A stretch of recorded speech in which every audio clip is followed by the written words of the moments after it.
आप सभी आत्मिक स्नेही मीठे मीठे प्यारे प्यारे भाइयों को ओम शांति। आज 13 मार्च 2023 के ईश्वरीय महावाक्य हैं। आज के साकार मुरली का सार।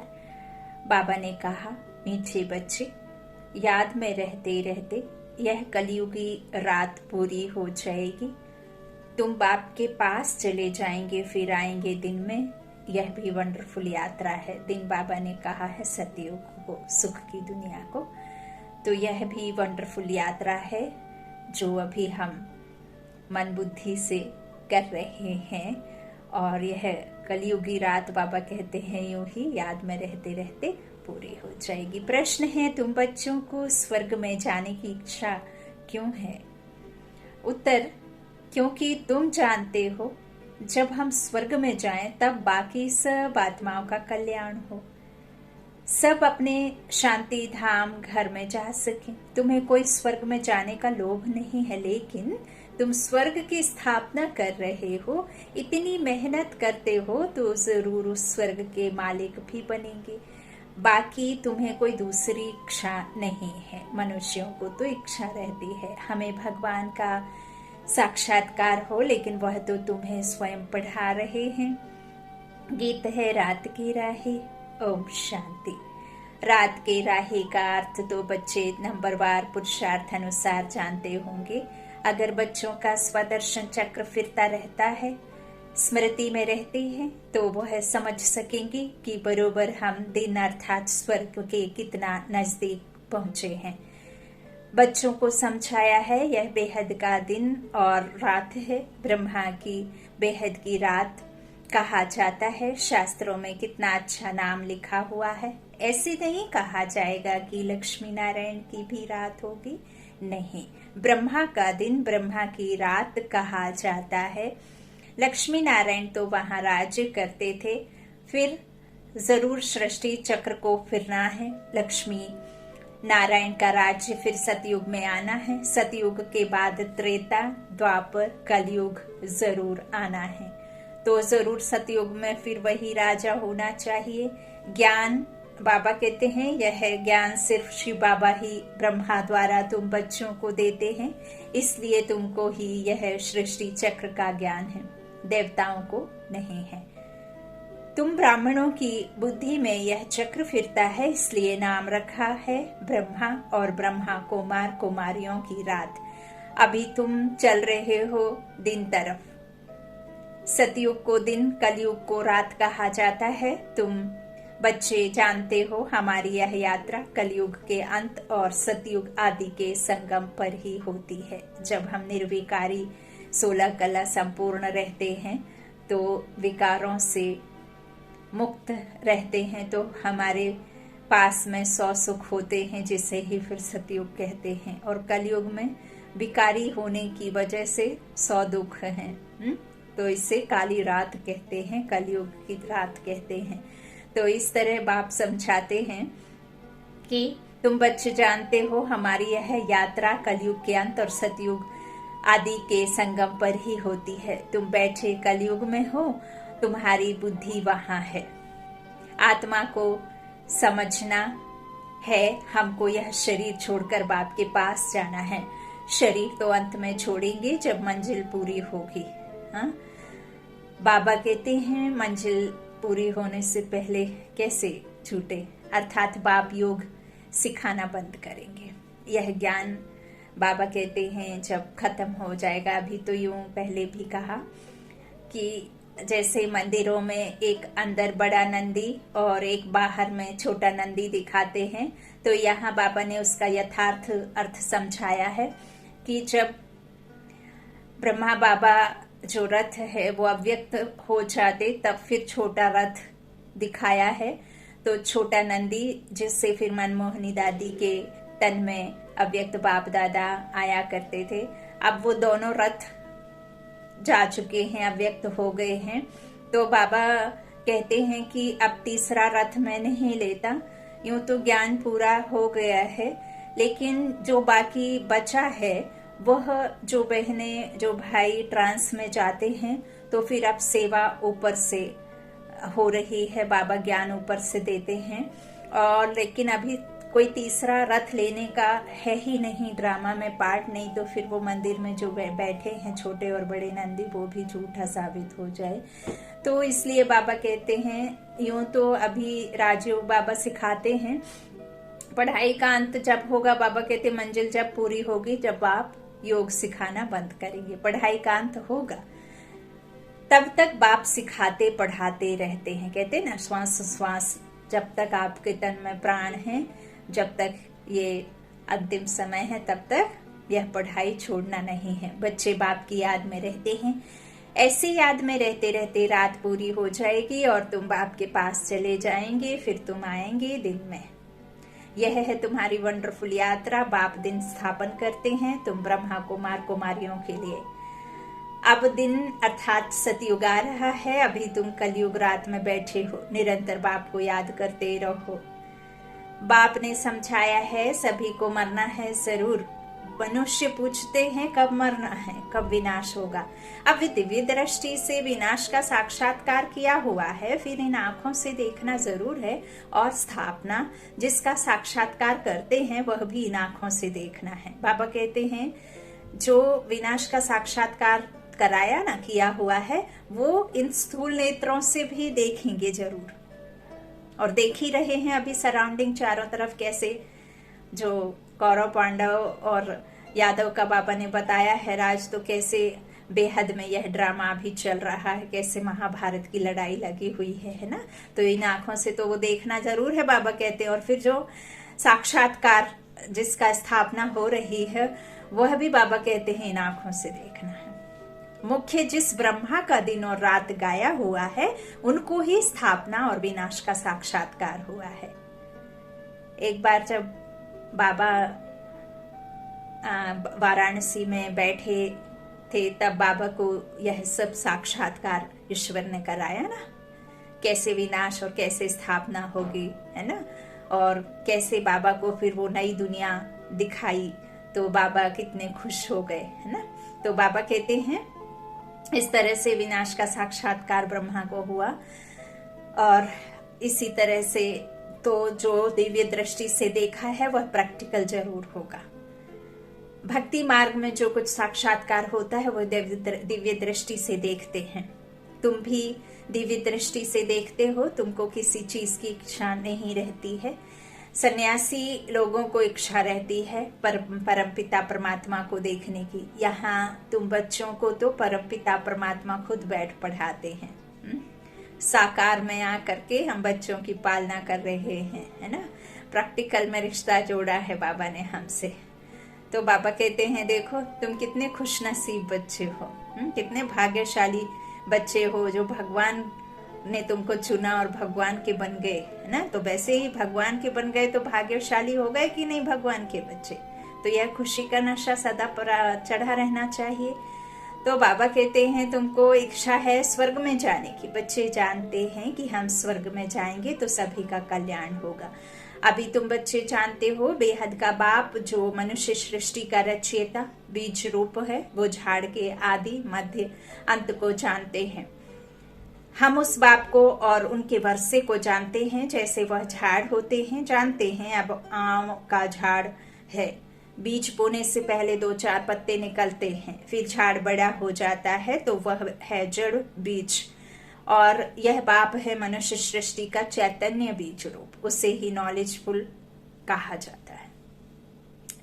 बच्चे जानते हैं यह पाठशाला जिसमें यह विद्या पढ़ाई मिल रही है और तुम योग भी सीख रहे हो। इस विद्या से तुम भविष्य प्रिंस प्रिंसेस बनते हो। आत्मा पवित्र जरूर चाहिए, अभी तो सब अपवित्र हैं, परंतु कोई को पतित कहो तो मानेंगे नहीं। कहीं कहते हैं कृष्णपुरी में भी 1-2 को दुख देने वाले कंस जरासंधि आदि थे, जानते कुछ नहीं है। 1-2 को सुख देने वाले को पावन कहा जाता है। स्वर्ग में कोई दुख देता नहीं, वहाँ दुख रिंचक मात्र होता ही नहीं। तो वहां तो शेर बकरी इकट्ठे जल पीते, किसको दुख नहीं देते। परंतु यह बातें कोई समझते थोड़े ही हैं। जो शास्त्र पढ़े हैं वही बातें बुद्धि में आ जाती हैं। देवताओं के पुजारी अपने को खुद ही चमाट मारते हैं। हिंदुओं ने आपे ही अपने को चमाट मारी है। अपने देवताओं की बैठ निंदा की है। क्राइस्ट, बुद्ध आदि की कितनी महिमा करते हैं, देवताओं की बैठ निंदा करते हैं। करते हैं कि नहीं करते हैं? यह धर्म की ग्लानि हुई ना। गीता में भी कहते हैं यदा यदा ही धर्मस्य। नाम भी भारत का है, भारत ही भ्रष्ट और श्रेष्ठ बनता है। जो बाबा ने कहा, जो जितना नीचे गिरा वो उतना ऊंचा उठेगा भी, और जो जितना ऊंचा उठा है वो उतना नीचे गिरेगा भी। तो यह भारत की ही बात है।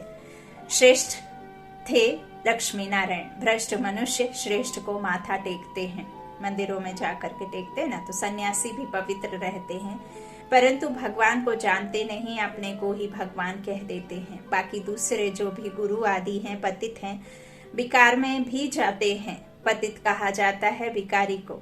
वह पावन को नमस्कार करते हैं, सन्यासियों को गुरु करते हैं, तो भी इसलिए कि हमको आप समान पावन बनाए। आजकल सन्यासी तो कोई मुश्किल बनते हैं, फिर गृहस्थी को गुरु करने से क्या प्राप्ति होगी? हाँ बताओ। जब वे खुद ही पतित हैं, परंतु नई आत्माएं आती हैं तो उन्हों की कुछ महिमा निकलती है। किसको पुत्र मिला, किसको धन मिला, तो खुश हो जाते हैं। जिससे कुछ प्राप्ति हुई उसी को ईश्वर समझ लेते हैं। फिर एक दो को देख सब गुरु करते रहेंगे। वास्तव में गुरु किया जाता है सदगति के लिए। वह जरूर 5 विकारों का संन्यास किया हुआ पवित्र चाहिए। बाकी गृहस्थी गुरु करने से क्या फायदा? बड़े बड़े गृहस्थी गुरु हैं जिनके हजारों फॉलोअर्स हैं, कोई एक ने गुरु किया तो वह गद्दी चली आती है ना। शिष्य लोग उनके पांव धोकर पीते हैं।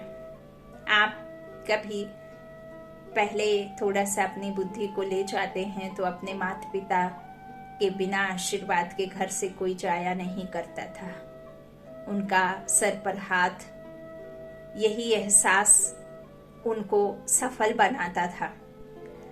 अब इस वर्तमान समय में अपने माता पिता को छोड़ गुरु आदि किए, जिनको टाइम आने पर कुछ घर में या कुछ परीक्षा आदि देने के समय, एग्जाम के समय, नौकरी के लिए जाने, हम इंटरव्यू देने के समय उस गुरु के पास जाते हैं और बहुत मोटी सी एक दक्षिणा लेकर के जाते हैं और गुरु से कहते हैं कि हमें आशीर्वाद दीजिए गुरुजी कि हमारा बच्चा पास हो जाए, या एग्जाम अच्छा लिखे, या हम इस इंटरव्यू में पास हो जाए, या हमारे घर में कुछ कार्य है वो सही निर्विघ्न सफल हो जाए। और आप उसके बदले खूब मोटी रकम देते हैं और घर में माता पिता का निरादर करते हैं।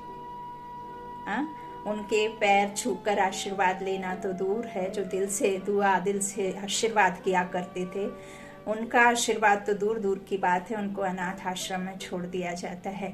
ये बात जरूर है कि गलतियां आज के समय में, इस पतित दुनिया में, इस कलयुग में सभी करते हैं। ऐसा नहीं कह सकते हैं कि सिर्फ बच्चे ही गलत करते हैं, माँ बाप भी आजकल गलत करते हैं। तो दोषी दोनों ही हैं कहीं ना कहीं, लेकिन फिर भी गुरु करते हैं और उनके पास मोटी रकम जाती है और वो उसके बदले में कह देते हैं कि ठीक है सफल हो जाओगे, और सफल हो गए तो उनको भगवान मान लेते हैं, जबकि उनका तो एक कमाई का साधन है आपके द्वारा, है ना, उनका परिवार चल रहा है। तो बाबा कहते हैं कि इस तरह से उनके बड़े बड़े गृहस्थी गुरु हैं जिनके हजारों फॉलोअर्स हैं, कोई एक ने किया तो वह गद्दी चली आती है। शिष्य लोग उनके पांव धोकर पीते हैं। देखो, इनको अंधश्रद्धा कहा जाता है। मनुष्य भल गाते हैं कि हे भगवान अंधों की लाठी तू, परंतु इसका अर्थ भी नहीं समझते। अब इस संसार में इतना दुख है, इतनी अशांति है, इतने परेशान हैं, उलझनों में फंसे हुए हैं, लोग बीमार हैं, ना जाने कैसी कैसी बीमारियां हैं, कैसी कैसी समस्याएं आती हैं कि वो परवश आत्माएं हैं, वो बिचारी आत्माएं हैं, उनको नहीं पता, उनको रिजल्ट भी तुरंत चाहिए होता है, वो उतना इंतजार कर ही नहीं सकते हैं। तो जो जैसा जब जहाँ कहता है समाधान ढूंढने के लिए, तो वो बेचारे भाग पड़ते हैं, क्योंकि उनको समझना और ज्ञान के पास आकर के उतना लंबा समय उनको चाहिए ही नहीं। उनको चाहिए ही नहीं कि मैं इतना लंबा समय तक इंतजार करूं। तो किसी ने कहा तो वो बेचारे वो करते रहते हैं ना। अब बाबा कहते हैं कि इस तरह से ये तो अंधश्रद्धा है ना, अंध बुद्धिहीन बनाती है ना।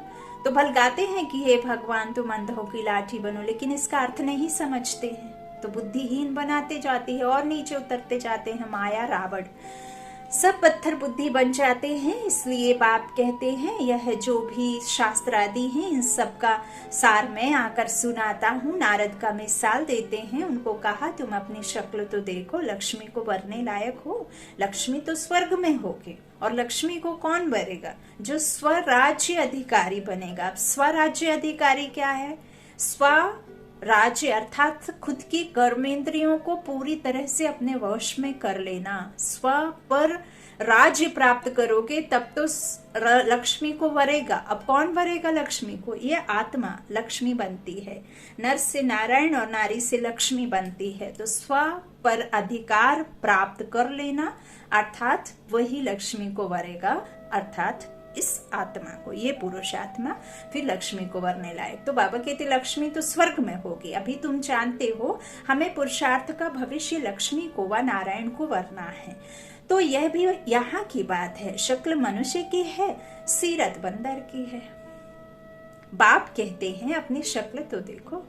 मनुष्य तुमको कहेंगे तुम स्वर्ग का मालिक बनने का भी लोभ रखते हो ना। उनको समझाना है, अरे हम तो सारी सृष्टि को स्वर्ग बनाते हैं, इतनी मेहनत करते हैं, तो जरूर मालिक भी हमको बनना पड़ेगा ना, कोई तो राज्य करेंगे ना। बाबा ने समझाया है, नंबर 1 है काम महाशत्रु, जो मनुष्य को आदि मध्य अंत दुख देता है। यह आधा कल्प का कड़ा दुश्मन है। वल ड्रामा में सुख और दुख है, परंतु दुख में ले जाने वाला भी तो है, वह है रावण। आधा कल्प रावण राज्य चलता है। यह बातें तुम बच्चे ही जानते हो। आधा शुक्ल पक्ष, आधा कृष्ण पक्ष। शुक्ल पक्ष सुख के दिन और कृष्ण पक्ष दुख के दिन। एक है काली रात और एक है उजियारी रात। अब ऐसा नहीं है कि जो 15 दिन अमावस्या 15 दिन पूर्णिमासी चलती है ऐसे कहा जाता है शुक्ल, और वो कहना चाहिए कि काली रात नहीं। असल में जब परमपिता परमात्मा इस धरा पर अवतरण लेकर के ब्रह्मा मुख द्वारा जब हमें ज्ञान देते हैं, हमें स्वर्ग का रास्ता दिखाते हैं, हमें जो ज्ञान देते हैं उस ज्ञान पर चलकर उसे धारण कर जब हम स्वरूप बनते हैं, तो वो स्वरूप बनकर के जब हम वहां राज्य करते हैं और 2 आधा कल्प 1250 8 और 12 राजाई जब हमें त्रेता और सतयुग में मिलती हैं, तो हम उस समय सुखी रहते हैं, उस समय कोई दुख नहीं होता है। तो वो शुक्ल पक्ष कहलाया, बिल्कुल करेक्ट से 2500 वर्ष। और फिर जो द्वापर और कलयुग 2500 वर्ष चलता है, तो वह है दुख अर्थात कृष्ण पक्ष।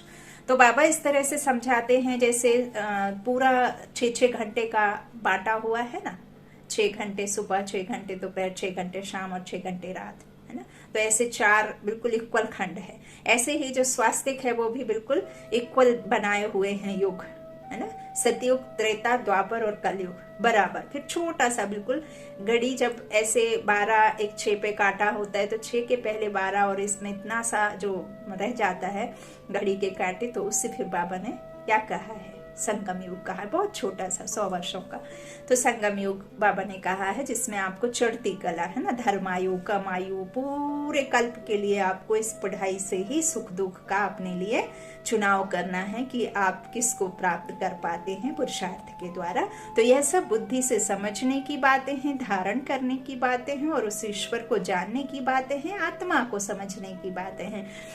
इस तरह से बाबा कहते हैं कि आधे कल्प रावण युग चलता है और आधे कल्प राम युग चलता है। तो यह बातें तुम बच्चे ही जानते हो, तुम्हारे में भी नंबरवार है। अब देखो, कहते हैं कैलाश पर्वत पर शंकर पार्वती रहते हैं।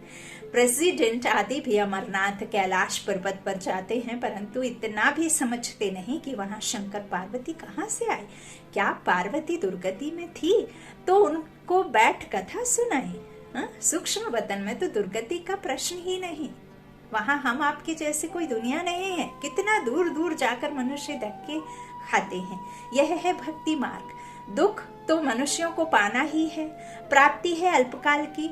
वह कौन सी प्राप्ति है? तीर्थों पर जितना समय रहते हैं उतना समय पवित्र रहते हैं। कोई तो शराब बिगर नहीं रह सकते, तो छिपाकर भी शराब की बोतल ले जाते हैं। फिर वह कोई तीर्थ थोड़े ही हुआ, वहां भी कितना गंद लगा पड़ा है। आजकल जितने भी तीर्थ स्थान हैं, जितने भी पवित्र स्थान माने जाते थे, उन पर ही सबसे ज्यादा पवित्रता फैली हुई है। अब उनको तोता मैना का जो आज के समय में चलती है ना, उसके क्या बना लिए हैं, बैठने की जगह बना ली है। बिल्कुल पूरी धरती माँ अब गुस्से में है, प्रकृति 5 तत्व गुस्से में है, क्योंकि वो तो अपने बदले गिन गिन के लेगी ना। तो इस तरह से सफाई भी कह लो और विनाश भी कह लो, जो कह सकते। बाबा की भाषा में तो महापरिवर्तन का युग है। तो इस तरह बाबा कहते वहां भी कितना गंद लगा पड़ा है, बात मत पूछो। विकारी मनुष्यों को विकार भी वहां मिलता है। मनुष्यों को ज्ञान नहीं है तो समझते हैं भक्ति अच्छी है, उनसे ही भगवान मिलेगा।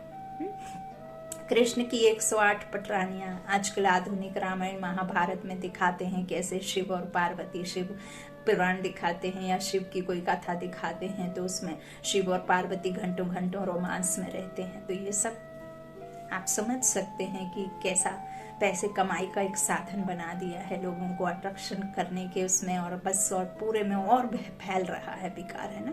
तो बाबा कहते इस तरह से क्या हो रहा है, उनसे भगवान मिलेगा ऐसा समझते हैं, भक्ति अच्छी लगती है।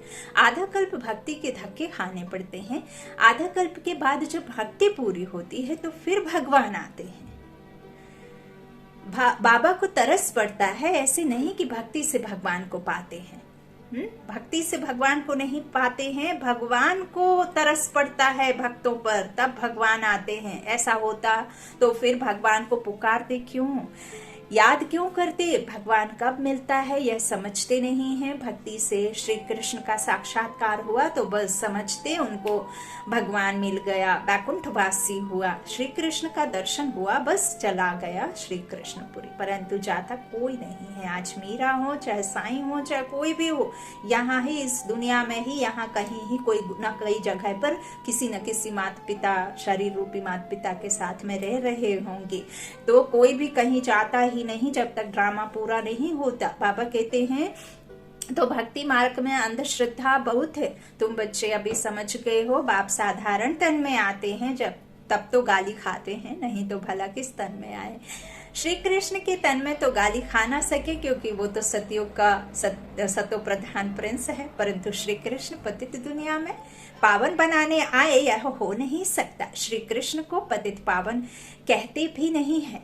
मनुष्य यह भी समझते नहीं कि पतित पावन कौन है, कैसे आते हैं, इसलिए कोई को भी विश्वास नहीं बैठता। शास्त्र नहीं बैठता है ना। बाबा कहते शास्त्रों में तो है नहीं कि कैसे ब्रह्मा तन में आते हैं। कहते भी हैं ब्रह्मा मुख द्वारा सूर्यवंशी चंद्रवंशी धर्म की स्थापना होती, फिर भूल जाते हैं कि कब होती, कैसे होती।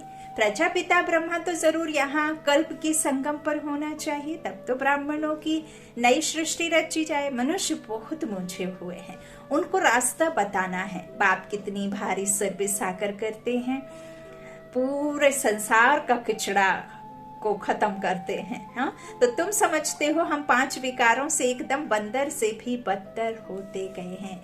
हम सुदेवता थे, फिर एकदम क्या बन गए। ऐसों को फिर बाप कितना ऊंचा कर बनाते हैं। तो बाप को कितना लव करना चाहिए, यह बाप सुनाते हैं या दादा सुनाते हैं, यह भी कितने बच्चों को पता नहीं लगता। बाप कहते हैं विचार करो, मैं सदैव रथ पर हाजिर रह सकता हूँ। बताओ, रह सकता है कोई? यह तो हो नहीं सकता। मैं तो आता ही हूँ सर्विस पर। बाबा के पास समाचार आया था, कोई ने पूछा क्या मनुष्य किसको सुख दे सकते हैं, यह मनुष्य के हाथ में है? तो एक ने पूछा कि नहीं, ईश्वर ही है जो मनुष्य को सुख दे सकता है, मनुष्य के हाथ में कुछ भी नहीं है। तो कोई बच्चे ने फिर समझाया कि मनुष्य ही सुख देता है, मनुष्य ही सब कुछ करता है, ईश्वर के हाथ में कुछ नहीं है। अरे तुम थोड़े ही कुछ देते हो, ईश्वर के हाथ में ही होती, ईश्वर के हाथ में ही तो है ना। समझाना चाहिए, श्रीमत पर चलना है। परम पिता की श्रीमत बगैर कोई सुख दे ना सके। अपनी बड़ाई नहीं करनी चाहिए। बाबा ने पहले भी कहा कि मेरे अलावा तीनों लोकों में, विश्व में कोई है ही नहीं मिट्ठू मियाँ।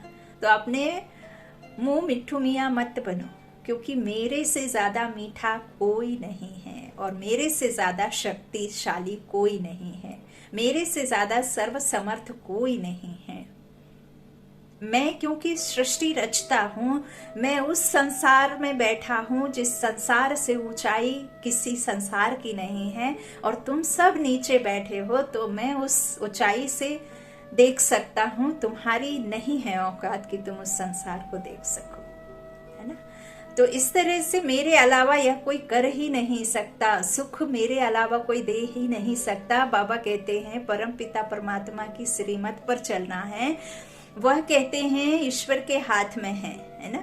तो बाबा कहते हैं हम श्रीमत पर सारे सृष्टि को स्वर्ग बनाते हैं, तो देखो कितनी भारी भूल बच्चों की होती है। वह कहते ईश्वर के हाथ में है, बीके कहते कि मनुष्य के हाथ में है, वास्तव में है तो बाप के ही हाथ में। श्रीमत बिगर कुछ कर नहीं सकते।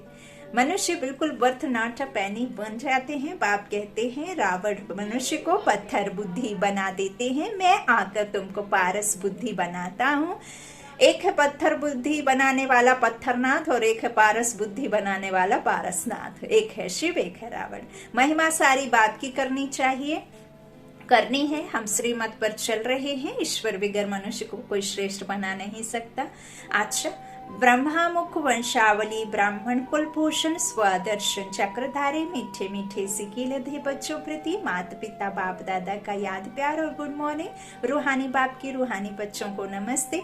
हम रूहानी बच्चों की ब्रह्मा मुख वंशावली ब्राह्मण कुलभूषण स्वदर्शन चक्रधारी मीठे मीठे सिकीलधे बाप बच्चों को देते हैं, तो बच्चों को भी बाबा को याद प्यार जरूर देना चाहिए। तो हम बच्चों की माता पिता बाप दादा को, पारसनाथ बनाने वाले बाबा को गुड मॉर्निंग। धारणा के लिए मुख्य सार है, पहला, बाप जो इतनी सर्विस करते हैं, हमें इतना ऊंच देवता बनाते हैं, ऐसे बाप से दिल का सच्चा लव रखना है, देवताओं समान सबको सुख देना है। दूसरा, एक बाप की सदा महिमा करनी है, अपनी बड़ाई नहीं दिखानी है। वरदान है वरदानी बाप का, सेवा का पाठ बजाते पाठ से न्यारे और बाप के प्यारे रहने वाले सहज योगी भव। कई बच्चे कहते हैं योग कभी लगता है, कभी नहीं लगता है। इसका कारण क्या है? न्यारेपन की कमी है। खुद को शरीर में आके देख लेते हैं तो खुद की स्मृति भूल जाते हैं कि मैं लाइट हूँ और सुप्रीम लाइट की संतान हूँ। तो इस तरह से न्यारेपन की कमी, न्यारे ना होने के कारण प्यार का अनुभव नहीं होता, और जहाँ प्यार नहीं वहाँ याद नहीं। प्यार होगा तब तो याद करेंगे ना। जितना ज्यादा प्यार उतनी सहज याद। इसलिए संबंध के आधार पर पाठ नहीं बजाओ, सेवा के संबंध से पाठ बजाओ तो न्यारे रहेंगे। बाबा ने हमें एक सेवाधारी चुना है, ना कि हम सेवा दे रहे हैं ना, बाबा के निमित्त बने हैं। बाबा ने ढूंढा है, नहीं तो इस संसार में इतनी आत्माएं हैं। कितना किसी किसी को इतना ज्ञान है, लेकिन सेवा करना चाहते हुए भी कुछ ना कुछ विघ्न के वजह से नहीं करते हैं। तो आप सिर्फ और सिर्फ सेवा के निमित्त हैं, है ना। तो संबंध कैसे निभाना है? सेवा के संबंध से पाठ बजाओ तो न्यारे रहेंगे। कमल पुष्प समान पुरानी दुनिया के वातावरण से न्यारे और बाप के प्यारे बनो तो सहज योगी बन जाएंगे। स्लोगन, ज्ञानी वह है जो कारण शब्द को मर्ज कर हर बात का निवारण कर दे। ज्ञानी वह है जो कारण शब्द को मर्ज कर हर बात का निवारण कर दे। अच्छा, ओम शांति। शुक्रिया शुक्रिया शुक्रिया।